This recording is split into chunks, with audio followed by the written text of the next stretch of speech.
కేసులు బుక్ అయ్యాయి, పోలీసులు వెతుకుతున్నారు. ఎందుకో తెలుసా? సహాయం అనే పేరుతో జనాల్ని పచ్చి మోసం చేస్తారు. ఇది కరెక్ట్ గా చెప్పావయ్యా. ఒకటి కాదు, రెండు కాదు, 10,000 కోట్ల మోసం, బెట్టింగ్ దగా కొట్ల 100 కోట్ల రూపాయలకి పైగా సంపాదించారు. ఏం మాట్లాడుతున్నావురా? నరాలు కట్ అయిపోయింది. నిన్ను ఎవరు అడిగారు? అడిగిందే అమ్మాయినే పట్టదు కదా. వీని ఎవరు అడిగాడు సహాయం చెయ్యమని? ఈ చేత్తో చేసిన సహాయం ఈ చేత్తో తెలియకూడదు. అది మన భారతదేశ సంస్కృతి.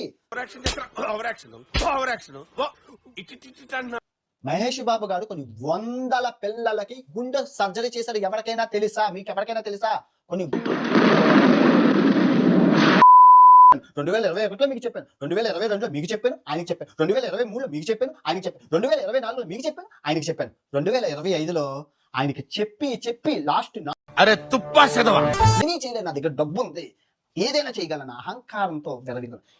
నేను చేయను అన్నాను అనుకోండి, సింపుల్ గా కంపెనీ వాళ్ళు ఏం చేస్తారు? అదే డబ్బులు వేరే వాళ్ళకి ఇస్తారు. వాళ్ళు ఎలాగండి రోడ్డు మీద డబ్బులు చేయాలి, ఐఫోన్లు ఇస్తాం, ఇది ఇస్తాం.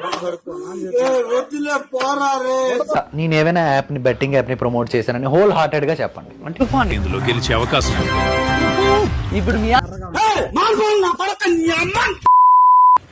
ఓకే బెదరు బాయ్.